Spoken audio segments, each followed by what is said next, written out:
Crack എന്ന് പറഞ്ഞാൽ വെള്ളം കിരിഞ്ഞു വരുന്നു ഒരു വീടിൻ്റെ മുഖത്ത്. കൈമാറുന്നതിന് ശേഷം ഉണ്ടായാലല്ലേ ഈ പ്രശ്നത്തിൻ്റെ വിഷയം ഉണ്ടാകുള്ളൂ.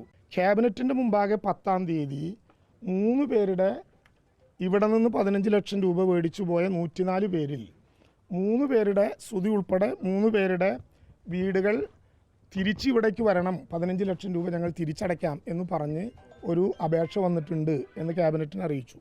അപ്പോൾ സ്വാഭാവികമായിട്ടും 104 പേർ അങ്ങനെ പണം മേടിച്ചു പോയവരാണ്.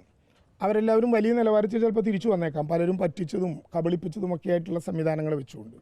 അപ്പോൾ നേരത്തെ ഉണ്ടാക്കിയ അഗ്രിമെൻറ്റിൽ ഇനി ഇത് തിരിച്ചു വരാൻ പറ്റില്ല എന്ന് എഴുതിയതുകൊണ്ട് തിരിച്ചു വരുന്നതിൽ വിരോധമില്ല. പക്ഷെ തിരിച്ചു വരുമ്പോൾ എന്തുകൊണ്ടാണ് അങ്ങനെ തിരിച്ചു വരുന്നത് എന്നുള്ളതിൻ്റെ ഉചിതമായൊരു കാരണം രേഖപ്പെടുത്തണം. അല്ലെങ്കിൽ ബാക്കിയുള്ളവർ കൂടി വരുമ്പോൾ ക്യാബിനറ്റിന് അത് അറിയേണ്ട കാര്യമുണ്ട്. അതുകൊണ്ട് തള്ളിയില്ല.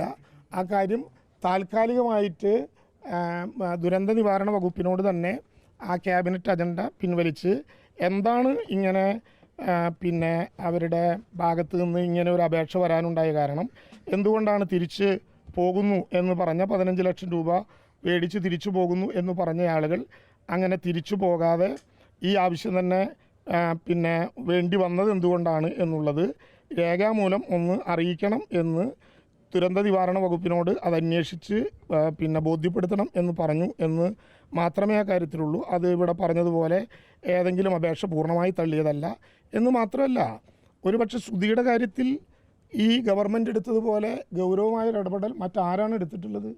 വീട്ടുകാർ മാത്രമല്ല, പ്രതിഷ്ഠിത വരൻ കൂടി നഷ്ടപ്പെട്ട സാഹചര്യത്തിൽ അവർക്ക് ജോലി കൊടുക്കാൻ, റവന്യൂ വകുപ്പിൽ തന്നെ ജോലി കൊടുക്കാൻ എല്ലാ മുൻഗണനകളും മറികടന്നുകൊണ്ട് എടുത്താണ്. ഞാൻ ആ പേരുകളൊന്ന് നോക്കിയതാണ്. ഒന്ന് ശ്രീമതി ഖദീജ പറമ്പിൽ വീട്, 2 ആയിഷ പാലോക്കാടൻ, 3 ശ്രുതി. ഈ 3 പേരാണ് ഈ കാര്യത്തിൽ അപേക്ഷ നൽകിയിട്ടുള്ളത്. ആ 3 ഞങ്ങൾ റിജക്റ്റ് ചെയ്തിട്ടില്ല.